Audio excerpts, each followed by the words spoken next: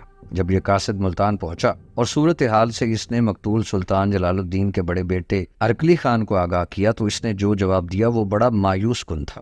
ارکلی خان نے کہا، اب وقت ہاتھ سے نکل چکا ہے، لشکر دشمن سے مل چکا ہے، شاہی خزانے میں اتنی دولت نہیں رہی کہ لشکریوں کو 6 ماہ کی تنخواہ پیشگی دی جا سکے، اس صورتحال میں میرے آنے سے کوئی فائدہ نہ ہوگا۔ یہ صورتحال یقیناً علاؤدین خلجی کے لیے حوصلہ افزا تھی، لہٰذا بدایوں سے دہلی کی طرف بڑھنے میں اس نے اپنی رفتار اور تیز کر دی۔ راستے میں اس نے کہیں پڑاؤ نہیں کیا بلکہ دہلی پہنچنے میں اس نے بڑی سرعت سے کام لیا اور جلد از جلد دریائے جمنا کو پار کر کے باغ جود والے دروازے کے سامنے دریا اور شہر کے درمیانی میدان میں خیمہ زن ہوا۔ باغ جود پرانی دہلی کے مشہور باغ کا ایک نام ہے، اسے جود باغ بھی کہا جاتا ہے۔ دہلی کے نیا اور نو عمر سلطان رکن الدین ابراہیم عجیب شش و پنج کے عالم میں مبتلا تھا، تاہم اس نے ہمت کر کے شہر کے اندر جو لشکر تھا اسے تیار کیا اور علاؤدین خلجی کا مقابلہ کرنے کے لیے نکلا۔ شہر سے باہر نکل کر رکن الدین نے جب دیکھا کہ علاؤدین خلجی کے پاس تو اس قدر لشکری جمع ہو چکے ہیں جنہیں شمار ہی نہیں کیا جا سکتا، اور ساتھ ہی اس نے یہ بھی اندازہ لگایا کہ وہ لشکر جسے وہ ساتھ لے کر شہر سے نکلا اور اس کے ساتھ علاؤدین پر حملہ آور ہونا چاہتا ہے، اس کی حیثیت تو علاؤدین کے لشکر کے مقابلے میں کچھ بھی نہیں، لہٰذا اس نے اندازہ لگا لیا کہ وہ علاؤدین خلجی کا مقابلہ کرنے کے قابل ہی نہیں۔ مجبوراً واپس لوٹ گیا اور دہلی میں بند ہو گیا۔ اس رات مرحوم اور مقتول سلطان جلال الدین کے عہد کے بہت سے امراء رکن الدین کا ساتھ چھوڑ کر راتوں رات علاؤدین خلجی سے جا ملے۔ اب رکن الدین کے لیے سوائے فرار کے اور کوئی چارہ کار نہ تھا، لہٰذا اس نے اپنی ماں، بہنوں اور خزانے کا تھوڑا بہت حصہ لیا اور کچھ سالاروں کے ساتھ، جن میں حبیب خان، قطب علوی اور امیر جلال نمایاں تھے، ان کے امراء ملتان کی طرف روانہ ہوا۔ علاؤدین نے رکن الدین ابراہیم سے کوئی تعارض نہ کیا اور اس کی روانگی کے بعد شہر کے تمام شرفاء اور رؤساء علاؤدین کی خدمت میں حاضر ہوئے۔ علاؤدین کے نام کا خطبہ اور سکہ جاری کیا گیا۔ اس طرح جلال الدین خلجی کے قتل کے بعد اس کا بھتیجا علاؤدین خلجی ہندوستان کے تخت و تاج کا مالک بن گیا۔ دہلی کے تاج و تخت کا مالک بننے کے بعد علاؤدین خلجی نے ایک جشن مسرت منعقد کیا جو 3 روز تک جاری رہا۔ اس جشن میں عام لوگوں نے بھی بڑھ چڑھ کر بڑی خوشی سے حصہ لیا۔ شہر کو سجا کر اور عیش و عشرت کی محفلیں برپا کی گئیں۔ حکمرانوں اور رعایا نے اپنی خوشی کا اظہار کیا۔ اس موقع پر مورخین لکھتے ہیں کہ دہلی کے ہر کوچے میں شراب کی سبیلیں کھول دی گئی اور چاروں طرف عیش و عشرت کا دور دورہ برپا کر دیا گیا تھا۔ خوشی کے اس موقع پر علاؤدین خلجی نے بھی جی کھول کر عیش و عشرت کے اس ہنگامے میں حصہ لیا اور لوگوں کو اپنا گرویدہ بنانے کے لیے اور ان کے دل سے جلال الدین خلجی کی بے گناہی کی موت کا غبار اتارنے کے لیے انہیں خوب نوازا۔ اس ہنگامے کے بعد علاؤدین خلجی نے بہت سے امراء اور درباریوں کی طرف توجہ دی، ان میں سے اکثر کو کسی نہ کسی عہدے اور منصب پر مقرر کیا، بہت سو کو اعلیٰ خطابات سے نوازا گیا۔ عیش و عشرت کے اس ہنگامے اور لوگوں کو نوازنے اور انہیں اپنے ساتھ ملانے کے بعد علاؤدین خلجی نے اب امور سلطنت کی طرف توجہ دی تھی۔ سب سے پہلے اس نے اوقاف کی آمدنی اس کے حقداروں کو دے کر انہیں خوش کیا، ساتھ ہی اس نے تمام لشکریوں اور شاہی ملازمین کو 6 مہینے کی پیشگی تنخواہ ادا کر دی۔ اس کے علاوہ انعامات سے بھی نوازا۔ اب دہلی کے گرد و نواح کے سبھی لوگ اور لشکری علاؤدین خلجی کی وفاداری کا دم بھرنے لگے تھے اور ان تمام امور سے فارغ ہونے کے بعد علاؤدین نے جلال الدین خلجی کی اولاد کی تباہی اور بربادی کی طرف توجہ دی، لہذا اس نے اپنے 2 سالاروں الماس بیگ اور ظفر خان کی سرکردگی میں 40,000 کا ایک لشکر ملتان کی طرف روانہ کیا۔ ملتان میں اس وقت مقتول سلطان جلال الدین خلجی کی بیوہ، اس کے 2 بیٹوں ارکلی خان اور قدر خان کے علاوہ جلال الدین خلجی کے داماد الغو خان نے بھی قیام کیا ہوا تھا۔ یہ الغو خان منگولوں کے سربراہ چنگیز خان کا نواسہ بھی تھا۔ بہرحال علاؤالدین کے دونوں سالاروں الماس بیگ اور ظفر خان نے اپنے 40,000 کے لشکر کے ساتھ ملتان کا محاصرہ کر لیا تھا۔ چند ہفتوں تک ملکہ جہاں اور اس کے دونوں بیٹے ارکلی خان، قدر خان اور داماد الغو خان مدافعت کرتے رہے، شہر کے اندر محصور رہے۔ آخر کار جب محاصرے کو 2 مہینے گزر گئے تب اہل ملتان اور ملتان کے اندر جو لشکر تھا اس نے ارکلی خان اور اس کے بھائی قدر خان کا ساتھ چھوڑ دیا اور اندر ہی اندر خفیہ طور پر علاؤالدین کے سالاروں کے ساتھ گفت و شنید اور ساز باز کرنے لگے۔ جب ارکلی خان اور اس کے بھائی قدر خان کے سالار اور سرکردہ عمرا ہی حملہ آوروں کے ساتھ ساز باز کرنے لگے تب وہ دونوں بھائی بڑے مایوس ہوئے۔ اب ان کے پاس اس کے علاوہ کوئی چارہ نہ تھا کہ علاؤالدین خلجی کے سالار الماس بیگ اور ظفر خان کے ساتھ رابطہ قائم کرتے ہوئے صلح اور فرما برداری کی گفتگو کریں۔ اس مقصد کے لیے شیخ رکن الدین ملتانی کو بیچ میں ڈالا گیا اور ان کے کہنے پر ارکلی خان، قدر خان اور ان کا بہنوئی علاؤالدین خلجی کے سالار الماس بیگ اور ظفر خان سے ملے۔ انہوں نے تینوں کی بڑی قدردانی کی، احترام کے ساتھ ان کے ساتھ پیش آئے اور اپنے خیموں کے قریب ہی ان کی رہائش کے لیے خیمے نصب کر دیے۔ ارکلی خان، قدر خان اور الغو خان نے ملتان سے نکل کر الماس بیگ اور ظفر خان کے پاس چلے جانے کے بعد ملتان پر علاؤالدین خلجی کے سالاروں کا قبضہ قبول کر لیا۔ مقتول بادشاہ جلال الدین خلجی کی بیوہ بھی اپنے بیٹوں اور داماد کے ساتھ خیمہ گاہ میں آ گئی تھی۔ اس موقع پر الماس بیگ اور ظفر خان نے تیز رفتاری سے قاصد علاؤالدین خلجی کی طرف روانہ کیا، ساتھ ہی تحریری طور پر ملتان کی فتح کے حالات بھی رقم کر دی۔ جب یہ فتح کی خبر دہلی پہنچی تو تمام مسجدوں میں فتح نامہ پڑھ کر سنایا گیا۔ اس خوشی میں شہر کو دلہن کی طرح سجایا گیا اور خوشیوں کی محفلیں منعقد کی گئیں۔ الماس بیگ اور ظفر خان نے ملتان کو فتح کرنے کے بعد چند روز تک وہاں قیام کیا۔ اس دوران ملتان پر اپنی گرفت مضبوط کرنے کے لیے ظفر خان نے ملتان کے والی کی حیثیت سے وہیں قیام کیا، جبکہ الماس بیگ اپنے لشکر کے ساتھ ملتان سے دہلی کی طرف روانہ ہوا۔ اب الماس بیگ کے لشکر میں جلال الدین خلجی کی بیوہ ملکہ جہاں اور اس کے دونوں بیٹوں اور داماد کے علاوہ بہت سے امراء اور رشتہ دار بھی شامل تھے۔ ملتان سے دہلی کی طرف سفر کرتے ہوئے اپنے لشکر کے ساتھ الماس بیگ ابھی راستے میں ہی تھا کہ اسے دہلی سے احکامات ملے۔ ان احکامات کے تحت الماس بیگ نے جلال الدین خلجی کے بیٹوں اور داماد الغو خان کی آنکھوں میں سلائیاں پھیر کر انہیں بینائی سے محروم کر دیا۔ حبیب احمد جو جلال الدین خلجی کے انتہائی وفادار اور امراء میں سے تھا، اسے بھی اندھا کر دیا گیا۔ ان لوگوں کے سارے مال و اسباب پر قبضہ کر لیا گیا اور انہیں ہانسی شہر کے قلعے میں بند کرنے کے لیے بھجوا دیا گیا۔ لشکر میں جلال الدین خلجی کے بیٹے ارکلی خان کے 2 بیٹے بھی شامل تھے، انہیں قتل کر دیا گیا۔ جلال الدین خلجی کی بیوہ ملکہ جہاں اور اس کی بہوؤں کو دہلی کے زندان میں ڈال دیا گیا۔ ان کامیابیوں کے بعد علاؤالدین خلجی نے نصرت خان کو اپنا وزیر مقرر کیا۔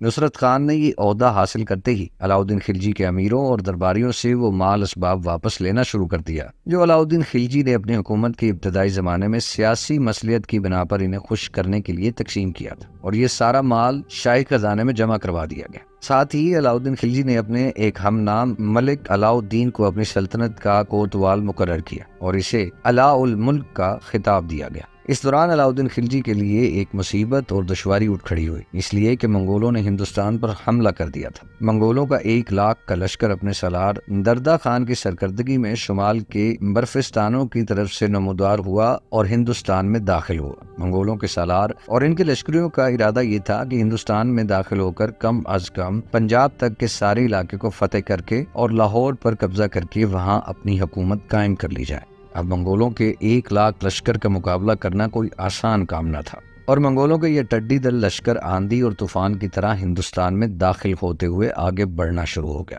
یہاں تک کہ دریائے سندھ کو عبور کر کے انہوں نے لوٹ مار، تباہی اور بربادی کا کھیل کھیلنا شروع کر دیا تھا۔ جو علاقہ بھی ان کے سامنے آتا وہ پورے کا پورا لوٹ لیتے اور تباہ و برباد کر دیتے۔ علاؤالدین خلجی کو جب یہ خبر ہوئی کہ منگولوں کا 1 لاکھ کا لشکر ہندوستان پر حملہ آور ہوا ہے اور انہوں نے تباہی اور بربادی کا کھیل شروع کر دیا ہے، تب وہ بڑا برہم ہوا اور اس نے منگولوں پر حملہ آور ہو کر انہیں عبرتناک سزا دینے کا تہیہ کر لیا۔ لہٰذا بڑی تیزی کے ساتھ اس نے ایک لشکر تیار کیا۔ یہ لشکر بڑی برق رفتاری سے لاہور کی طرف بڑھا۔ اتنی دیر تک منگولوں کا 1 لاکھ کا لشکر یلغار کرتا ہوا لاہور کے قریب پہنچ گیا تھا۔ لہٰذا لاہور کے نواب میں علاؤالدین خلجی اور منگولوں کے درمیان زبردست جنگ ہوئی۔ اس جنگ میں علاؤالدین کے لشکر نے ان گنت منگولوں کو کاٹ کر رکھ دیا تھا۔ اور حیرت کی بات یہ کہ علاؤدین کے لشکر نے منگولوں کو بدترین شکست دی۔ یہ دوسری دفعہ تھا کہ کسی مسلمان حاکم نے منگولوں کو شکست دی۔ ناظرین، آپ کو یہ بتاتے چلیں کہ سلطان رکن الدین بیبرس کے علاوہ علاؤدین خلجی وہ دوسرا مسلمان حکمران ہے کہ جس نے منگولوں کو شکست دی۔ تقریباً 12,000 منگولوں کو اس جنگ کے دوران قتل کر دیا گیا اور بہت سے منگول امراء سردار گرفتار کر لیے گئے اور قید ہونے والوں کو عبرتناک سزائیں دے کر موت کے گھاٹ اتار دیا گیا۔ باقی منگول شکست اٹھا کر جدھر سے آئے تھے وہیں بھاگ گئے۔ منگول سرداروں اور امراء کے بیوی بچے بھی ان کے ساتھ تھے، لہٰذا ان سب کو گرفتار کر کے دہلی بھجوا دیا گیا۔ منگولوں کے 1 لاکھ کے لشکر کو شکست دینے سے پورے علاقے میں علاؤدین خلجی کے رعب اور اس کے جلال کی دھاک بیٹھ گئی تھی۔ جلال الدین خلجی کی اولاد کی گرفتاری اور اس کے بعد منگولوں کی شکست کی وجہ سے چاروں طرف علاؤدین خلجی کا بول بالا ہوا۔ اس کی عظمت کا سکہ سب کے دلوں میں بیٹھ گیا۔ آس پاس کے علاقوں کے حکمران علاؤدین کا نام ہی سن کر تھر تھر کانپنے لگتے تھے۔ اب صورتحال یہ پیدا ہو گئی تھی کہ علاؤدین کا لشکر جس طرف بھی رخ کرتا، فتح اور نصرت اس کے قدم چومتی۔ اس قدر کامیابیاں حاصل کرنے کے بعد علاؤدین خلجی نے ایک اور قدم اٹھایا۔ اب وہ ان امراء کو سزا دینا چاہتا تھا جنہوں نے مقتول سلطان جلال الدین کو قتل کرنے کا مشورہ دیا تھا اور جلال الدین کا ساتھ چھوڑ کر علاؤدین خلجی کے ساتھ مل گئے تھے۔ علاؤدین جانتا تھا کہ اگر یہ لوگ جلال الدین کا ساتھ چھوڑ سکتے ہیں تو ایک نہ ایک دن یہ میرا ساتھ بھی چھوڑ دیں گے اور کسی اور کے ہم نوا بھی بن سکتے ہیں۔ ان امیروں اور امراء سے نمٹنے کے لیے علاؤدین خلجی نے اپنے بھائی الغ خان کو مقرر کیا، لہٰذا الغ خان کے مشورے سے ان تمام امراء کی طرف توجہ دی گئی جنہوں نے لالچ اور طمع میں آ کر جلال الدین خلجی کی اولاد سے بے وفائی کر کے اپنی عاقبت اور دنیا دونوں کو خراب کر لیا تھا۔ ایسے تمام نمک حراموں اور امیروں کو گرفتار کر لیا گیا، بیشتر کی آنکھوں میں سلائیاں پھیر کر انہیں بینائی سے محروم کر دیا گیا اور بہت سو کو مختلف قلعوں میں قید کر دیا گیا۔ ان تمام امراء کے مال و دولت پر قبضہ کر کے تقریباً 1 کروڑ روپیہ شاہی خزانے میں جمع کیا گیا۔ جلال الدین خلجی کے صرف 3 امراء کو زندہ رکھا گیا۔ ان میں قطب الدین علوی، ملک نصیر الدین اور ملک جلال الدین شامل تھے۔ ان سے کسی قسم کی باز پرس نہ کی گئی کیونکہ یہ بڑے وفادار اور بے ضرر امیر تھے۔ ساتھ ہی انہوں نے جلال الدین خلجی کی اولاد کے ساتھ کوئی بے وفائی نہ کی تھی اور نہ ہی علاؤدین سے اس سلسلے میں کوئی معاوضہ یا صلہ لیا تھا، لہٰذا یہ تینوں امیر زندگی بھر عزت اور شادمانی کے ساتھ اپنا وقت گزارتے رہے۔ غدار امیروں سے نمٹنے، منگولوں کو بدترین شکست دینے اور اپنے حالات کافی حد تک درست کرنے کے بعد اب علاؤدین خلجی نے اپنی سلطنت میں وسعت پیدا کرنے کا تہیہ کر لیا، لہٰذا 697 ہجری کے شروع میں اس نے اپنے سالار الماس بیگ اور نصرت خان کی سرکردگی میں ایک لشکر دیا اور بہت سے سالاروں کو ان کے ماتحت کیا اور انہیں گجرات پر حملہ آور ہو کر اسے فتح کرنے کے لیے روانہ کیا۔ علاؤدین خلجی کا لشکر روانہ ہوا، گجرات کا رخ کیا۔ نہروالا اور گجرات کے مختلف علاقوں پر حملہ آور ہوتے ہوئے ان علاقوں میں علاؤدین کے لشکر نے تباہی و بربادی کا بازار گرم کر کے اسے فتح کر لیا۔ نہروالا کا راجہ رائے کرن دکن کے حکمران راجہ رام دیو کی طرف بھاگ گیا اور اس کے یہاں پناہ گزین ہوا، لیکن اس کی بدبختی کے حملے اور فرار کے دوران راجہ رائے کرن کی رانیوں اور اس کے خزانے اور ہاتھیوں وغیرہ پر قبضہ کر لیا گیا تھا۔ رائے کرن کی رانیوں میں سب سے زیادہ خوبصورت قابل توجہ کنول دیوی تھی۔ یہی کنول دیوی بعد میں علاؤدین خلجی کے حرم میں داخل ہوئی اور اسلام قبول کر لیا۔ رائے کرن کو علاؤدین خلجی کے لشکر کے حملہ آور ہونے کی وجہ سے اپنے علاقوں سے بھاگ کر دکن کے راجہ رام دیو کی طرف چلا گیا تھا اور اپنی رانیوں اور خزانے اور دوسری بہت سی اشیاء سے محروم ہو گیا تھا، لیکن کچھ دنوں بعد رائے کرن حرکت میں آ گیا اور رام دیو کی مدد سے اس نے گجرات کے ایک علاقے بکلانا پر قبضہ کر لیا اور وہاں اپنے ایک لشکر کے ساتھ مقیم ہو گیا۔ بہرحال اس مہم میں علاؤدین خلجی کا لشکر پوری طرح کامیاب رہا۔ گجرات پر ان حملوں کے دوران علاؤدین خلجی کے لشکر کے ہاتھ ایک ایسا بت لگا جو سومناتھ کے اس بت سے ملتا جلتا تھا، جسے عالم اسلام کے عظیم سلطان محمود غزنوی نے حملہ کروا کر توڑا تھا، اور اس بت کو بھی اس بت کے ہم مرتبہ سمجھا جاتا تھا جو سلطان محمود غزنوی کے دور میں گرایا گیا۔ علاؤدین خلجی کے سالاروں نے اس بت کو اٹھا لیا اور اپنے ساتھ دہلی لے گئے۔ وہاں گلیوں میں اسے پامال کر دیا گیا تاکہ لوگوں کے پاؤں تلے آ کر اس کی ظاہری شان و شوکت اور عظمت پامال ہو۔ گجرات کو فتح کرنے کے بعد علاؤدین خلجی کا لشکر گجرات سے روانہ ہو کر کنپائیت پہنچا اور اس علاقوں کے باشندوں سے خوب مال و دولت حاصل کیا۔ انہی علاقوں میں وہ غلام بھی ہاتھ لگا جس نے آنے والے دور میں ملک کافور کی حیثیت سے خوب ترقی کی اور علاؤدین کی سلطنت میں اعلیٰ عہدوں پر فائز رہا۔ اس طرح علاؤدین خلجی کے لشکر کی یہ مہم خوب کامیاب رہی اور گجرات کی اس مہم کے دوران علاؤدین خلجی کے لشکر کے ہاتھ بے شمار زر و جواہرات اور دیگر سامان لگا اور یہ سارا سامان لے کر لشکر دہلی کی طرف روانہ ہوا۔ دہلی کی طرف سفر کرتے ہوئے علاؤدین خلجی کا یہ لشکر جب راجپوتانہ کی ریاست جودھ پور کے ایک قلعے جالور کے قریب پہنچا تو انہوں نے اپنے لشکر کے کچھ سالاروں اور لشکریوں کو لعنت ملامت کی، اس لیے کہ انہوں نے اپنے طور پر ہی مال غنیمت کا 5واں حصہ آپس میں تقسیم کر لیا تھا۔ الماس بیگ اور نصرت خان نے ان سے شدید باز پرس کی، بلکہ اس سلسلے میں بڑی سختی سے کام لیا۔ اب حالات کی ستم ظریفی دیکھیے کہ ان کے لشکر میں اس موقع پر بہت سے نو مسلم منگول لشکری بھی شامل تھے، جن کا سردار ان دنوں محمد شاہ تھا۔ مال غنیمت کی وجہ سے الماس بیگ اور نصرت خان کی باز پرس کرنے پر وہ نو مسلم منگول بڑے برہم ہوئے، لہٰذا محمد شاہ نے اندر ہی اندر کام کرتے ہوئے بہت سے لشکریوں کو اپنا ہم خیال بنا لیا، اور اس طرح لشکر کے اندر اس نے اچھی خاصی طاقت اور قوت حاصل کر لی اور یہ فیصلہ کر لیا کہ لشکر کے 3 بڑے سالاروں یعنی کہ نصرت خان، عزیز الدین اور الماس بیگ تینوں کو ہلاک کر دیا جائے۔ یہ فیصلہ کرنے کے بعد محمد شاہ اپنے باغی ساتھیوں کے ساتھ حرکت میں آیا۔ پہلے عزیز الدین پر حملہ آور ہوا۔ عزیز الدین کو قتل کرنے کے بعد وہ الماس بیگ کے خیمے کی طرف بڑھا۔ الماس بیگ کو اتنی دیر تک باغیوں کے ارادوں سے آگاہی ہو چکی تھی۔ الماس بیگ کے پاس علاؤدین خلجی کا بھانجا بھی موجود تھا۔ جب باغیوں کی ان کارروائیوں کا علم الماس بیگ کو ہوا تو وہ اپنے خیمے کے دوسرے دروازے سے نکل کر نصرت خان کے خیمے کی طرف بھاگ گیا۔ مورخین لکھتے ہیں کہ الماس بیگ کا ابھی برا وقت نہ آیا تھا اور خداوند تعالیٰ کو اس کا زندہ رکھنا مقصود تھا، اس لیے وہ اپنے خیمے کی دوسری طرف سے نکل کر بھاگ گیا اور نصرت خان کے خیمے میں داخل ہوا۔ تاہم باغیوں نے اس خیمے میں داخل ہو کر علاؤدین کے بھانجے کو موت کے گھاٹ اتار دیا۔ جب الماس بیگ بھاگتا ہوا نصرت خان کے خیمے میں پہنچا اور صورتحال سے آگاہ کیا تو نصرت خان نے اسی وقت جنگ کے نعرے بجوا دیے۔ نعروں کی آواز سن کر لشکری یہ سمجھے کہ قلعہ جالور کے راجا نے یا کسی اور دشمن نے حملہ کر دیا ہے، لہٰذا ان لشکریوں نے اس خیال کے پیش نظر جلدی اپنے آپ کو مسلح کر کے جنگ کی تیاری کر لی، اور یہ سارے لشکری بڑی برق رفتاری سے نصرت خان کے خیمے کی طرف بھاگے۔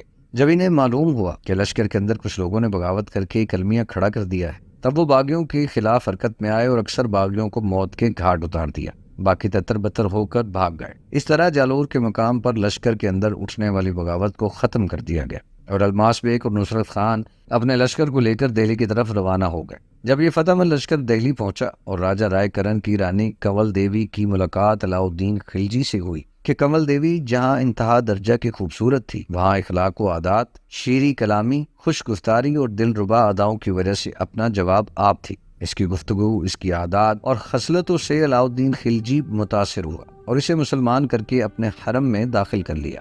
اس کے علاوہ اس نے جنگ کے دوران ہاتھ آنے والے غلام ملک کافور کو بھی خوب نوازا۔ اس کے بعد وہ راستے میں بغاوت کرنے والے سالاروں کی طرف متوجہ ہوا۔ جو سالار اس میں ملوث تھے انہیں گرفتار کر لیا گیا اور انہیں اس سلسلے میں سخت ترین سزائیں دی گئی۔ اب علاؤدین خلجی کی طاقت اور قوت میں خوب اضافہ ہو چکا تھا۔ گجرات کو فتح کرنے کے بعد اس کی سلطنت جنوب میں دور تک پھیل گئی۔ اس دوران منگولوں کی طرف سے علاؤدین خلجی کے لیے 2 مسائل اٹھ کھڑے ہوئے۔ پہلا مسئلہ سیوستان میں اٹھا، جہاں ایک منگول سردار جس کا نام چلدی تھا ایک لشکر کے ساتھ نمودار ہوا اور سیوستان یعنی سندھ کے شمالی علاقوں پر قبضہ کر لیا۔ علاؤدین اس صورتحال سے بڑا برہم ہوا اور ایک لشکر جرار اپنے سالار ظفر خان کو دے کر بڑی دھوم دھام اور بڑی شان و شوکت سے رخصت کیا تاکہ منگول سالار چلدی پر حملہ آور ہو کر اس کو اس کے کیے کی سزا دے۔ ناظرین، اب تک کے لیے اتنا ہی، ملتے ہیں اگلی ویڈیو میں، اپنا خیال رکھیے گا۔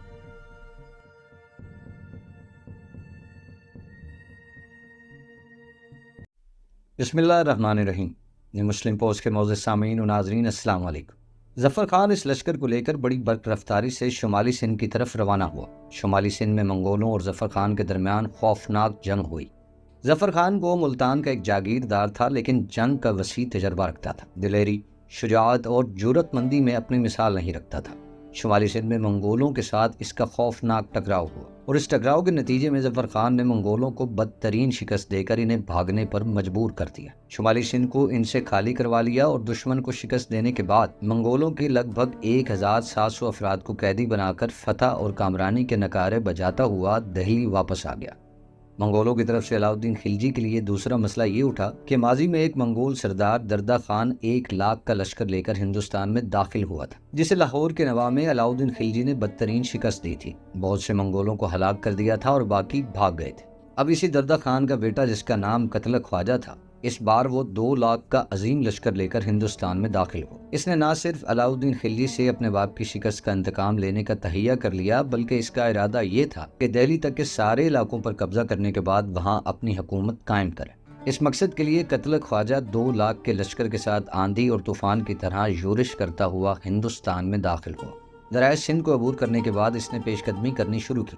اس سے پہلے جب اس کا باپ دردہ خان 1 لاکھ کے لشکر کے ساتھ ہندوستان میں داخل ہوا تھا تو جو قصبہ، شہر یا علاقہ اس کے سامنے آیا، اس کی لوٹ مار، تباہی اور بربادی کرتا چلا گیا، لیکن قتل خواجہ نے ایسا بالکل نہیں کیا۔ جس راستے، جس شاہراہ سے وہ گزرتا گیا، اس شاہراہ کے کنارے جو بھی شہر اور قصبے آئے، اس نے کسی پر حملہ نہیں کیا، نہ راستے میں کسی شہر اور قصبے کو نقصان پہنچایا۔ دراصل وہ ہندوستان کی آبادی سے انتقام لینے نہیں آیا تھا، وہ تو ہندوستان پر حکومت کرنے کا ارادہ رکھتا تھا۔ علاؤالدین کو تخت و تاج سے محروم کر کے وہ خود دہلی کے تخت کا وارث بن کر ان سارے علاقوں پر حکومت کرنے کا خواہاں تھا جو اس وقت علاؤالدین خلجی کی مملکت میں شامل تھے۔ لہٰذا دریائے سندھ کو عبور کر کے ان قصبوں اور دیہاتوں کو جو راستے میں آباد تھے اپنی ملکیت سمجھ کر آگے بڑھتا رہا، کسی پر کسی قسم کا حملہ نہ کیا۔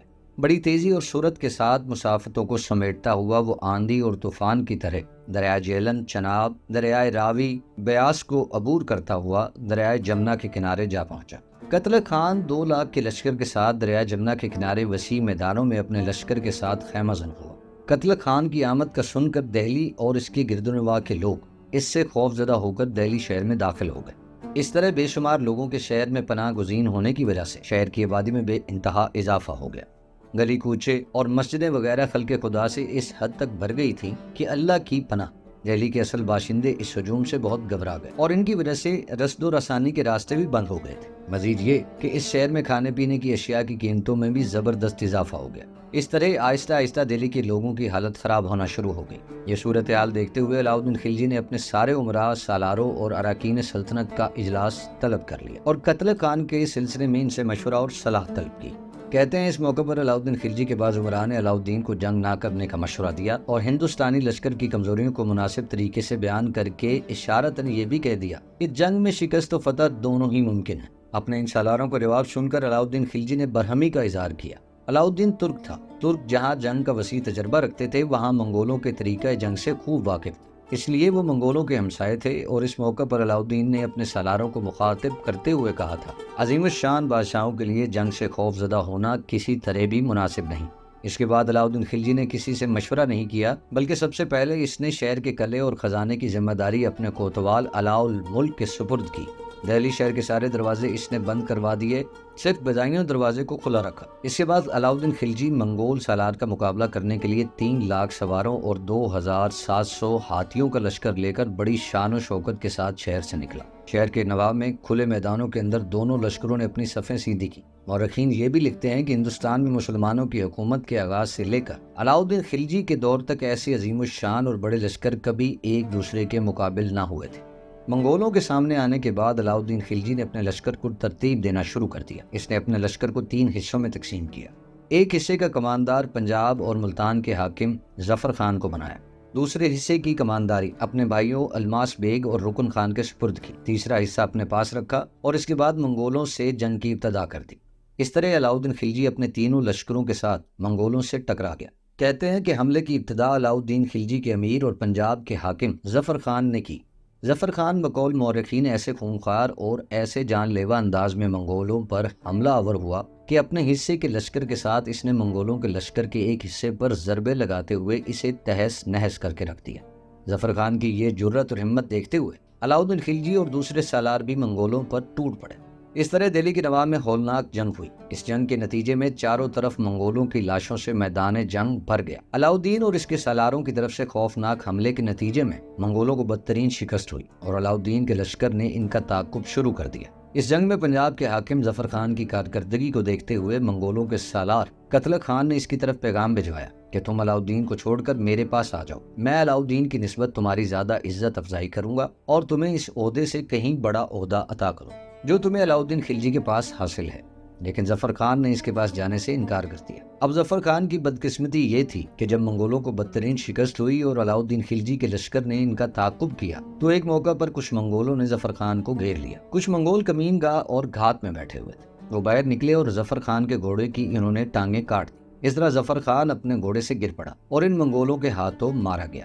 منگولوں کے خلاف یہ علاؤالدین اور اس کے سالاروں کی شاندار فتح تھی۔ اس جنگ کے دوران علاؤالدین خلجی کے لشکر کے ایک سالار منگولوں کے ڈر سے میدان جنگ سے بھاگ کر شہر میں بھی آ گیا تھا۔ بہرحال اس فتح کے بعد علاؤدین واپس شہر آیا، جشن کی محفلیں منعقد کی گئی اور امراء کو جو منگولوں کے مقابلے میں بڑی جرأت مندی اور بہادری سے لڑے تھے انہیں اعزاز و اکرام سے نوازا۔ وہ سالار جو جنگ سے بھاگ کر دہلی میں داخل ہو گیا تھا، علاؤدین نے اس کو گدھے پر سوار کر کے سارے شہر میں اس کی تشہیر کروائی تھی۔ تخت نشین ہونے کے بعد علاؤدین خلجی کو چونکہ لگاتار کامیابیاں اور کامرانیاں حاصل ہو رہی تھیں، لہٰذا ان تمام کامیابیوں کے بعد علاؤدین کے دل میں طرح طرح کے عجیب و غریب خیالات آنے لگے۔ ان کامیابیوں کی وجہ سے ایک طرح سے اس کا دماغ خراب ہونے لگا تھا اور وہ اپنے آپ سے باہر ہو کر سوچنے لگ گیا تھا کہ جس طرح حضور صلی اللہ علیہ وآلہ وسلم نے اپنی قوت اور شوکت سے شریعت قائم کی اور ان کے چاروں خلفاء نے شریعت کو مضبوط بنایا، اس طرح اگر وہ بھی اپنے چار امراء یعنی الماس بیگ، الغ خان، نصرت خان اور الب ارسلان کی قوت اور سہارے کے بل پر ایک نیا مذہب جاری کرے تو یقیناً روز قیامت تک اس کا نام باقی رہے گا۔ نعوذ باللہ۔ علاؤدین شراب کی محفلوں میں اکثر و بیشتر اپنے سکھ ابد کا ذکر کرتا تھا اور اپنے مصاحبوں سے مشورہ کیا کرتا تھا۔ وہ ان لوگوں سے یہ بھی پوچھتا رہتا کہ آخر کون سا طریقہ اختیار کرنا چاہیے کہ میرا جاری کیا ہوا نیا مذہب محدثین اور اہل علم کی نگاہوں میں وقار حاصل کر لے اور ان کے حلقے میں مروج ہو جائے۔ علاؤدین کا دوسرا خام خیال یہ تھا کہ شاہی خزانے میں بھی بے شمار دولت ہے اور ہاتھی اور گھوڑوں وغیرہ کی کثرت بھی موجود ہے، اس لیے علاؤدین یہ چاہتا تھا کہ دہلی کی حکومت کسی قابل اعتماد سالار اور امیر کے سپرد کر کے خود سکندر اعظم کی طرح ساری دنیا کو فتح کرنے کے لیے روانہ ہو جائے۔ اس کا ارادہ یہ تھا کہ سب سے پہلے خراسان، ماوراء النہر اور ترکستان فتح کر کے وہاں کے لوگوں کو اپنے مذہب میں داخل کرے۔ ایسا علاؤدین اس لیے کرنا چاہتا تھا کہ وہ ترک تھا اور خراسان، ماوراء النہر اور ترکستان کے علاقے اس کے آباء و اجداد کے تھے، لہذا وہ پہلے ان پر ہی قبضہ کرنا چاہتا۔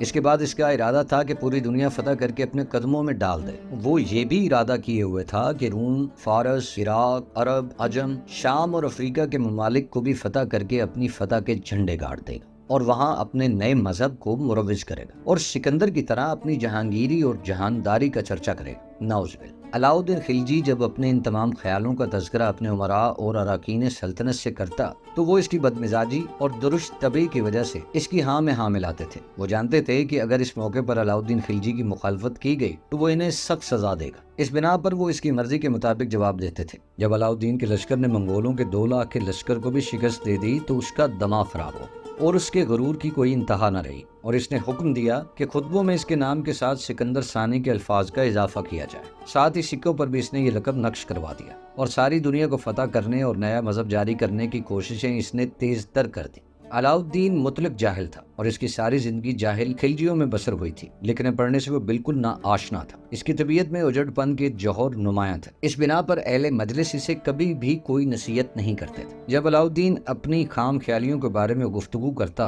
تو بعض حاضرین اس وقت خاموش رہتے، بعض شوق اور بے باک شرکا مجلس کی ہاں میں ہاں ملاتے ملاتے اس کا مذاق اڑاتے اور وہ اچھی طرح جانتے تھے کہ بادشاہ کے اس قسم کے خیالات جنون کے علاوہ کوئی اہمیت نہیں رکھتے، لیکن وہ پھر بھی علاؤدین کی بہادری، مستقل مزاجی اور تعریفوں کے پل باندھا کرتے تھے اور اسے غلط فہمی میں مبتلا کرتے رہتے تھے۔ دوسری طرف عام مسلمان اور بزرگان دین بادشاہ کے لیے ان شیطانی خیالات سے نجات پانے اور مذہب اسلام پر ثابت قدم رہنے کے لیے دعائیں بھی مانگا کرتے تھے۔ پھر ایسا ہوا کہ علاؤدین خلجی کی اصلاح کا وقت آ گیا۔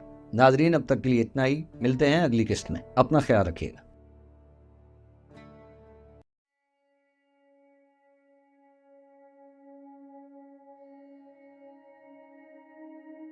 ہوا یوں کہ علاؤدین خلجی کا کوتوال جو اس کا ہم نام تھا اور جسے علاؤ الملک کا خطاب دیا گیا تھا، وہ بڑا مذہبی اور سچا مسلمان تھا، دین سے متعلق معلومات بھی رکھتا تھا۔ وہ چونکہ بہت موٹا تھا اس لیے 2 مہینے میں صرف ایک بار ہی بادشاہ کی خدمت میں حاضر ہوتا۔ علاؤ الملک کی علاؤدین کے پاس نہ آنے کی دوسری وجہ یہ تھی کہ علاؤ الملک شراب نوشی کے خلاف تھا جبکہ علاؤدین شراب کا رسیا تھا۔ ایک روز کوتوال اس وقت علاؤدین خلجی کے پاس پہنچا جب شراب کی محفل اپنے عروج پر تھی۔ اس موقع پر علاؤدین خلجی نے اپنے کوتوال سے اپنے خیالات کے بارے میں مشورہ طلب کیا۔ علاؤ الملک کیونکہ پکا سچا مسلمان تھا، جب علاؤدین اس کے سامنے نیا مذہب جاری کرنے اور پوری دنیا کو فتح کرنے کے بعد اپنے دونوں خیالات پیش کیے تب اس کے ان دونوں خیالات کو علاؤ الملک نے ناپسند کیا۔ اس موقع پر کوتوال علاؤ الملک نے یہ بھی سوچا کہ اب موت کا وقت قریب آ گیا ہے، چند روزہ زندگی کے لیے بادشاہ کی خوشی کی پرواہ ہرگز نہیں کرنی چاہیے اور سچی بات پر پردہ ڈالنا کسی طرح بھی مناسب نہیں۔ اس نے یہ بھی سوچا کہ اس وقت بادشاہ کے عتاب سے بالکل ڈرنا نہیں چاہیے۔ عمر کے آخری ایام میں اگر اس بادشاہ کے ہاتھوں شہادت بھی نصیب ہو گئی تو کچھ پرواہ نہیں۔ جب علاؤدین خلجی نے اپنے دونوں خیالات سامنے پیش کیے تب کوتوال علاؤ الملک نے علاؤدین کو مخاطب کر کے کہا، اگر اس مجلس میں شراب کا دور روک دیا جائے اور مجلس کے اندر جو دوسرے لوگ بیٹھے ہوئے ہیں انہیں باہر بھیج دیا جائے تو پھر یہ خادم اپنی ناقص رائے کے مطابق کچھ کہنے کی جرات کر سکتا ہے۔ اگر میری گزارش پسند آئے تو زہ نصیب، ورنہ اس ضعیف العمر غلام کو جس کی ابھی دن بدن خراب ہوتی جا رہی ہے معاف کر دیجیے گا۔ علاؤالدین خلجی نے اپنے کوتوال علاء الملک کی درخواست قبول کر لی۔ اس وقت مجلس میں جس قدر لوگ بیٹھے ہوئے تھے سوائے چند ایک کے، سب کو اس نے چلے جانے کا حکم دیا۔ جو لوگ اس وقت مجلس میں بیٹھے رہ گئے ان میں علاؤالدین کا بھائی الماس بیگ، وزیر نصرت خان، الپ خان اور غازی ملک تھے، جسے ملتان کے حاکم ظفر خان کی جگہ امیر مقرر کیا گیا تھا۔ جب ایسا ہو چکا تو کوتوال نے ہاتھ باندھ کر عرض کرنا شروع کیا۔ شریعت کا تعلق انبیاء کرام سے اور اس کی نبوت اور وحی آسمانی سے تعلق رکھتی ہے۔ نبوت کا منصب حضور صلی اللہ علیہ وآلہ وسلم پر ختم ہو چکا ہے۔ اگر آپ نے کسی نئے مذہب کے اجراء کا اعلان کیا تو تمام مسلمان آپ کے خلاف ہو جائیں گے اور سارے ملک میں بدامنی پھیل جائے گی۔ میرے ناقص خیال میں بہتر یہی ہے کہ آپ اس قسم کے فضول خیالات ہرگز دل میں نہ لائیں، کیونکہ اب کسی بھی انسان کے لیے اس منصب عظیم کا حاصل کرنا ناممکن ہے۔ آپ کو اچھی طرح معلوم ہے کہ چنگیز خان اور اس کی اولاد نے سالہ سال تک مذہب اسلام کو نیست و نابود کرنے کی کوشش کی اور اپنے مذہب کو جو ہزاروں سال سے ترکستان میں رائج تھا جاری کرنے کی کوشش کی۔ اس مقصد کے لیے انہوں نے بے شمار مسلمانوں کو قتل کیا، لیکن انہیں بھی اس سلسلے میں کوئی کامیابی حاصل نہ ہوئی اور آخر کار مذہب اسلام کے راستے اور استحکام نے ان دشمنوں کے دل میں جگہ پیدا کی اور ان کی پوری قوم مشرف با اسلام ہوئی، اور انہی لوگوں نے اس دین کی عزت اور حرمت کی خاطر ان لوگوں سے بارہا جنگیں کی جو اس دین کے دشمن تھے۔ علاؤالدین خلجی کو اپنے کوتوال کی اس گفتگو سے کافی بڑا دھچکا لگا۔ کچھ دیر خاموش رہ کر سوچتا رہا، پھر اپنے کوتوال کو مخاطب کر کے کہنے لگا، آپ نے جو کچھ کہا وہ بالکل سچ ہے۔ انشاءاللہ میں کبھی اس قسم کی باتیں دوبارہ نہیں کروں گا، لیکن میرے دوسرے خیال سے متعلق تمہاری کیا رائے ہے؟ علاء الملک نے جب دیکھا کہ اس نے علاؤالدین کو اپنی ایک بات کے لیے تو ہم نواب بنا لیا ہے تب اسے حوصلہ ہوا۔ اس بار وہ زیادہ جرات مندی کا مظاہرہ کرتے ہوئے کہنے لگا، عالی جاں آپ کا دوسرا خیال بالکل درست ہے۔ یہ معاملہ جو آپ کی بلند ہمتی اور اولو العزمی کی وجہ سے آپ کے پیش نظر ہے، اس پر اکثر گزشتہ فرما رواؤں نے بھی کوشش کی۔ اس میں کوئی شک نہیں کہ بادشاہ کے لیے اپنی شخصی بہادری، جرات مندی، خزانے اور لشکر کی مدد سے ہفتے اقلیم کو فتح کرنا کوئی مشکل نہیں، لیکن یہاں بنیادی سوال پیدا یہ ہوتا ہے کہ جب بادشاہ دارالسلطنت سے نکل کر دوسرے ممالک پر حملہ آور ہوگا اور ایک طویل مدت تک غیر ممالک میں قیام کرے گا، اس وقت ایسا کون سا بہادر ہوگا جو بادشاہ کی عدم موجودگی میں حکومت کے فرائض انجام دے گا؟ اس کے علاوہ مسئلہ یہ بھی ہے کہ جب بادشاہ کسی ملک کو فتح کرنے کے بعد وہاں کسی کو اپنا نائب مقرر کر کے کسی دوسرے ملک کی طرف روانہ ہوگا تو اس کی عدم موجودگی میں ہو سکتا ہے کہ اس مفتوحہ ملک کا حاکم بادشاہ کی اطاعت سے منحرف نہ ہو جائے، اس لیے کہ آج کا زمانہ سکندر اعظم کے عہد سے بہت مختلف ہے۔ سکندر اعظم کے زمانے میں عہد شکنی، مکاری اور چال بازی کا رواج زیادہ نہ تھا۔ اس زمانے کے لوگ وعدے کے پکے تھے اور جس بات کا وہ عہد کر لیتے تھے وہ ہر حال میں اس پر برقرار رہتے تھے۔ اس کے علاوہ وہ حقیقت بھی مد نظر رکھنی چاہیے کہ سکندر اعظم کے پاس ارسطو جیسا عالی دماغ اور دانش مند وزیر تھا۔ یہ ارسطو ہی کی دانش مندی اور عاقلانہ تدبیر کا نتیجہ تھا کہ یونان جیسی وسیع اور عظیم سلطنت کے لوگ ہمیشہ سکندر اعظم سے خوش رہے اور اس کی اطاعت گزاری کو اپنا فرض سمجھتے رہے۔ اگر حضور کو بھی اپنی رعایا اور امراء پر اعتماد ہے جیسا کہ سکندر اعظم کو بھی تھا تو پھر حضور اپنے ارادے میں حق بجانب ہے اور اس سلسلے میں آپ کی مخالفت کرنا درست نہیں۔ یہاں تک کہنے کے بعد کوتوال علاء الملک رکا تو علاؤالدین نے اپنے ہم نام کوتوال کی تقریر بڑے غور سے سنی اور پھر کہنے لگا، اگر میں ان رکاوٹوں کا خیال کروں جو تم نے بیان کی ہیں تو پھر مجھے دنیا کو فتح کرنے کے ارادے کو ترک کرنا پڑے گا اور میں صرف دہلی کی بادشاہت پر قناعت کر کے بیٹھا رہوں گا۔ اگر ایسا ہوا تو پھر میری شان و شوکت، یہ غلام اور خادم، یہ بھرے ہوئے خزانے، دفینے کس کام آئیں گے اور ساری دنیا کو مسخر کرنے کی میری خواہش کس طرح پوری ہوگی؟ علاء الملک بڑا خوش ہوا کہ علاؤالدین خلجی اس سے ناراض نہیں ہوا بلکہ اس کی باتوں کو غور سے سن رہا ہے، لہٰذا اس موقع پر مزید مشورہ دیتے ہوئے وہ کہنے لگا، پوری دنیا کو فتح کرنے کے علاوہ اور بھی بہت سی مہمات ہیں جو سر کی جا سکتی ہیں اور جہاں خزانہ اور طاقت کام آ سکتے ہیں۔ میں آپ کے سامنے چند مہموں کا ذکر کرتا ہوں، اگر میری تجویز پسند آئے تو اس پر عمل کر لیجیے گا۔ پہلی مہم تو یہ ہے کہ ہندوستان کے سرحدی علاقوں کے بعض شہروں کو فتح کیا جائے۔ جنوبی علاقوں میں رتھمبور، جالور، چندرہری، مشرق میں سمندر تک کا علاقہ اور شمال میں بلکان اور کابل کے خطے کو فتح کر کے اچھی خاصی مہم سر کی جا سکتی ہے اور ان مقامات کو جو باغیوں اور سرکشوں کے اڈے بنے ہوئے ہیں فتح کر لیا جائے تو ہندوستان ہر طرح کے فتنے اور فساد سے محفوظ ہو جائے گا۔ دوسری مہم منگولوں کے ہنگاموں کو ختم کرنے سے متعلق ہے۔ اس کے لیے میں گزارش کروں گا کہ دیپالپور اور ملتان جیسے سرحدی شہروں کے قلعوں کو، جو ہمیشہ منگولوں کی سرکشی کے راستے میں سنگے گراں کی حیثیت رکھتے ہیں، مضبوط اور مستحکم کیا جائے اور ہر وقت ان کی نگرانی کی جائے۔ ان دونوں عظیم الشان مہموں سے فراغت حاصل کرنے کے بعد آپ دارالسلطنت میں امن اور سکون سے حکمرانی کر سکتے ہیں اور اپنے قابل اعتماد امراء کو عظیم الشان لشکروں کے ساتھ چاروں طرف دور دراز ممالک کی تسخیر کے لیے روانہ بھی کر سکتے ہیں، تاکہ یہ امراء آپ کی جہاں کشائی کے جھنڈے گاڑ کر اپنا اور آپ کا نام خوب روشن کریں۔ علاء الملک نے جب دیکھا کہ علاء الدین پوری طرح سے اس کی طرف متوجہ ہے تو اس نے نصیحت کے طور پر علاء الدین خلجی کو مزید کہنا پسند کیا، اس لیے کہ علاء الملک کو علاء الدین کی شراب نوشی کی عادت قطعی ناپسند تھی اور وہ شراب نوشی کو شدید ناپسند کرتا تھا۔ لہذا علاء الدین کو مخاطب کر کے کہنے لگا، ان تمام مقاصد کو اسی وقت حاصل کیا جا سکتا ہے جب آپ شراب نوشی، عیش و عشرت اور سیر و شکار کی طرف کم توجہ فرمائیں اور تمام مہمات کی نگرانی خود کریں۔ علاء الدین نے اپنے کوتوال کی اس فکر انگیز تقریر کو بڑا پسند کیا، وہ اس کی باتوں سے بڑا متاثر ہوا۔ اس نے علاء الملک کے عقل و شعور کی نہ صرف تعریف کی بلکہ اسے انعام و اکرام سے بھی نوازا۔ 10,000 کی رقم اور 2 مرصع زین والے گھوڑے انعام میں دیا۔ اس وقت علاء الدین خلجی کے پاس اس کے 4 بہترین سالار بھی بیٹھے تھے، وہ بھی علاء الملک کی اس گفتگو سے خوش اور مطمئن ہو گئے۔ انہوں نے بھی کئی ہزار کی رقم اور 2 گھوڑے علاء الملک کو پیش کیے تھے۔ ناظرین، اب تک کے لیے اتنا ہی، ملتے ہیں اگلی قسط میں، اپنا خیال رکھیے گا۔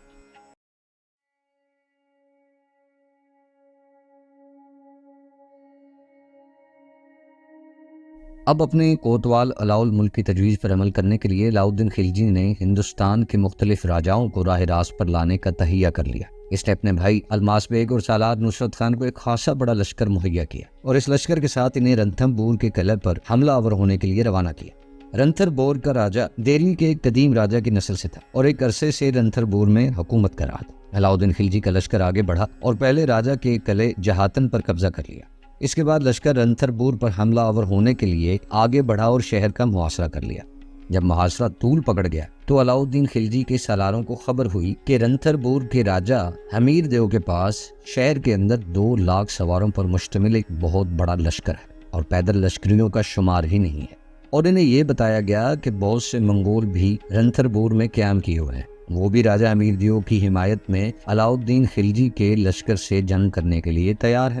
یہ صورتحال دیکھتے ہوئے احتیاط کے طور پر علاء الدین خلجی کے سالاروں نے جہاتن کے قلعے میں قیام کر لیا اور صورتحال سے علاء الدین کو مطلع کیا۔ جب یہ خبریں علاء الدین کو پہنچی تو وہ بڑے تذک و احتشام کے ساتھ اس مہم میں حصہ لینے کے لیے خود دہلی سے نکلا اور رنتھر بور کی طرف روانہ ہوا۔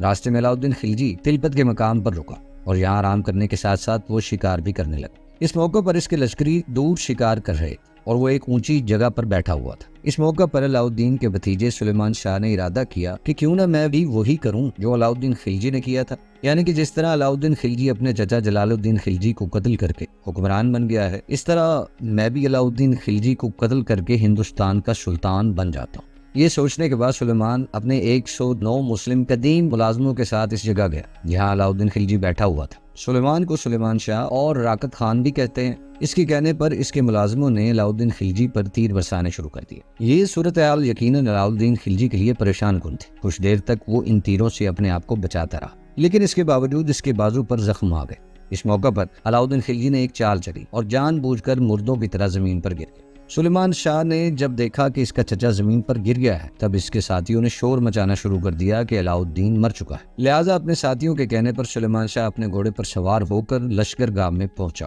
اور تخت شاہی پر بیٹھ گیا اور وہاں اس نے اعلان کروا دیا کہ اس نے علاء الدین خلجی کو قتل کر دیا ہے اور اب حکومت کی باغ ڈور اس نے اپنے ہاتھ میں لے لی ہے۔ لشکریوں نے جب یہ خبر سنی تو پہلے ان کے پاؤں تلے سے زمین نکل گئی۔ آخرکار بے بس و مجبور تھے، ہر شخص اپنے مرتبے کے مطابق سلیمان کی خدمت میں حاضر ہو کر مبارکباد دینے لگا۔ اس کے سلطان ہونے کی لوگ بیعت کرنے لگے۔ لشکر کے اندر موجود گانے والوں نے بے پناہ خوشی کا اظہار کرنا شروع کر دیا۔ اس کے بعد سلیمان شاہ نے حرم سرا پر بھی قبضہ کرنے کا ارادہ کیا۔ حرم سرا کا سردار ان دنوں ایک شخص ملک دینار تھا اور اس کے تحت کافی مسلح جوان ہوا کرتے تھے۔ سلیمان شاہ جب حرم سرا کے قریب پہنچا تو ملک دینار اس کی راہ روک کر کھڑا ہو گیا اور کہنے لگا، جب تک ہم اپنے سلطان علاء الدین خلجی کا کٹا ہوا سر نہ دیکھ لیں کسی کو حرم سرا میں داخل نہ ہونے دیں۔